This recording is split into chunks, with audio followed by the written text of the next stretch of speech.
Hi, welcome back. So here is the second piano we have today that we're going to be demonstrating what to look for if you're trying to purchase a used piano in the community. And of course we have a good name piano, Baldwin. So this was a very great company through the years, and the Baldwin Piano, we see many of them today. This piano is about 50 years old, and from the outside the cosmetic appearance is not great. This is missing some veneer over here, and there's a little scuffing on a few places. Some of the wood is scarfed up or marked up. And but somebody might say, well, I don't really care about that. I just need a piano that I can play. And so here we are. This is a piano, by the way, that the lady who wanted to get rid of this piano and trade in was trying to give this piano away. It was free, just come pick it up. And she couldn't get that done. So we came along to help her. We play, and this I'm playing an A, and pretty much that's sounding about a G. So I think this piano is about a whole step flat. That means I'm playing this note, but I'm hearing at least this note, or maybe even down in this range. So the piano is very flat, which means it will take several good tunings before it will want to stay on pitch, and that's a very important thing. I'm going to take it apart, and we'll be right back and look at some of the inside. Hello, welcome back. So we're back with our Baldwin piano, which we didn't tell you, but this is a Spinet piano, which is a very short piano, about 42 inches tall. And the Spinet piano was made back of this time period. They made a lot of them because they were very small pianos, and people liked that. They wanted very small pianos. Here we are many years later, and we can look and see what makes a Spinet piano. This is also called a drop action, and that's why it can be so short, because the action itself is dropped down inside of the cavity of the piano. So you notice the keys don't go all the way back, they stop, and they are attached to a little arm that drops down inside of the piano. Here, this little arm, and this was the back of the key that it was attached to, which is a little fork. And that little fork attaches to the back of the key like so. And you notice that the leather that was helping to keep this quiet has deteriorated quite a lot. And when we went to remove it, that leather rubber piece broke. While this can be replaced, this is definitely a sign of the age of the piano and the wear of it, and something that you would want to consider if someone was going to just give you this piano. Could it be worked on, and could it be worked on easily?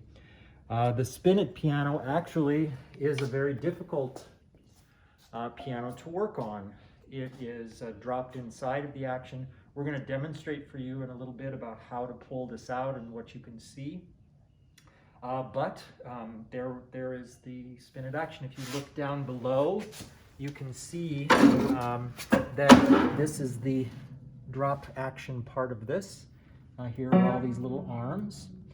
And if we look, this pedal is broken here.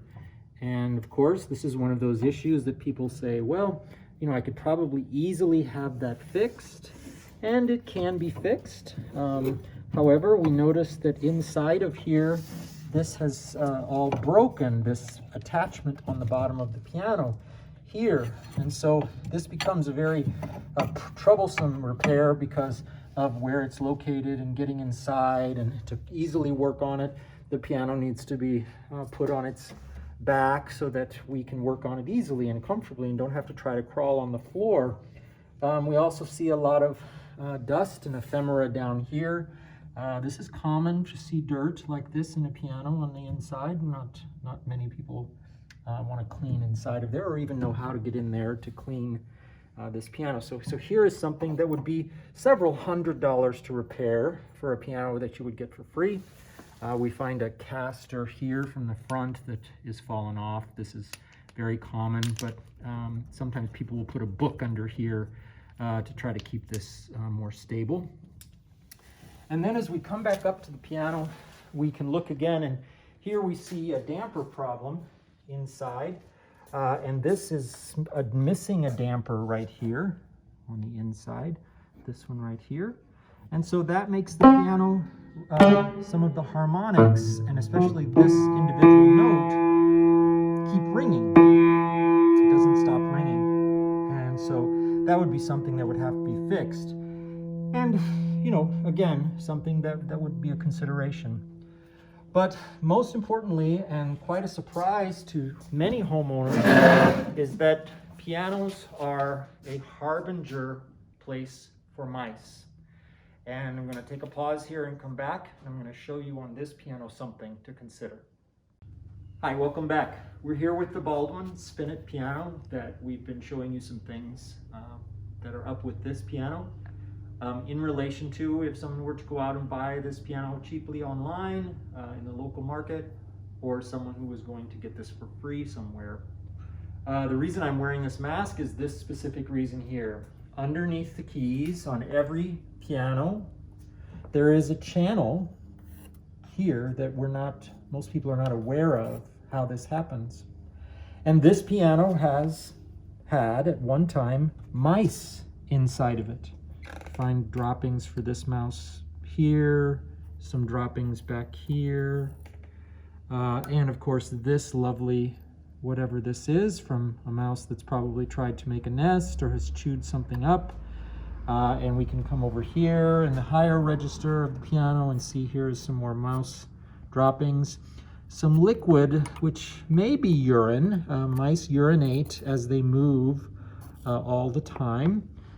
So this is very, very nasty. Can you imagine that you would have brought this piano home for your child to play on, and unbeknownst to you, and if you just came and got it tuned and never had a piano technician really check a piano out, your child would be playing over this mess. And every time the key goes down, air is coming up out of this little crack, which is the reason I have this mask on, which is an N95 respirator mask, because mice carry a disease called the hantavirus, which easily is inside of some of these pianos, and it is a respiratory disease. And if the air were to blow up and your very small child sits here right at the keys, could easily inhale such a virus or come up with some sort of sickness because of this problem. And so here, for us, when we find these problems in pianos, we do not consider this a salvageable problem. We consider this something that makes the piano completely unusable. Cleaning it is a problem, and it will never truly be clean because the wood has absorbed the nastiness, if you will, of the mice, and it cannot be cleaned out. We're going to pull this action for you so you can see what a Spinet action really looks like and the challenges that come with trying to work on these pianos. Hi, welcome back. We're here now with the Baldwin Spinet, and we wanted to pull the action for you so you could see what a Spinet action is, and so you can see why most modern technicians today don't want to work on these actions. They are 50, 60, 70 years old, they're very dry, they're very worn out, and the time that it takes to get even to this point where we have all the keys out and in a position where the action's ready to be pulled is very labor intensive and requires a lot of time and effort. So we have removed the 4 bolts that hold in the action hangers. The arms are free from the key. And so now we can take this action as it is complete and pull it directly up out of the piano. Of course, some of the action will feet pull forward. We did put a piece of twine on here. It did fall off. There is a very nice tool that will lock this in place, made specifically for these actions. We just didn't bring that out for this demonstration. So you can see that it's a challenge to work on this. The entire action is all one piece, and we even have the dampers in the back here, which are all very delicate. We can see the one that's missing. And these parts here are just very, very delicate, just glued on by a small dab of glue. And that was getting the action out. Now, if you can imagine with all of these here, trying to get this back inside and down inside of this cavity and everything lined up where it needs to be without possibly damaging something on a piano that's 60 years old or 50 years old, I can't remember. But anyway, it's very difficult to do, and many times I damage one thing to try to fix another, or damage many things trying to fix another, and it's very complicated. There are people who will work on these out here in West Texas. I'm not sure there is anybody that's willing to tackle the job. The piano usually is just not worth it. So there you go. If you've ever wondered what is a Spinet piano, there is a nice tutorial that explains to you why the piano is so small. And I will say, from a student perspective, this is not the piano you want to put a learning student on. The system is a pulley system, which means that the key is actually pulling the hammer action to work. It's not the same as a regular upright action or a grand piano action. This is a very difficult action to control if you're a student. It's nearly impossible to play with any dynamic range. You cannot have a good touch. You cannot have dynamic soft and loud. You can play loud, but you cannot play softly on this piano, this style of piano. They're just not something that is suited well for a student. You will find that a person who learns on a Spinet piano that's very small has a lot of problems when they go to a regular action piano. Their fingers are just not trained the right way. Anyway, there's your tutorial on Spinet pianos, and we appreciate you very much.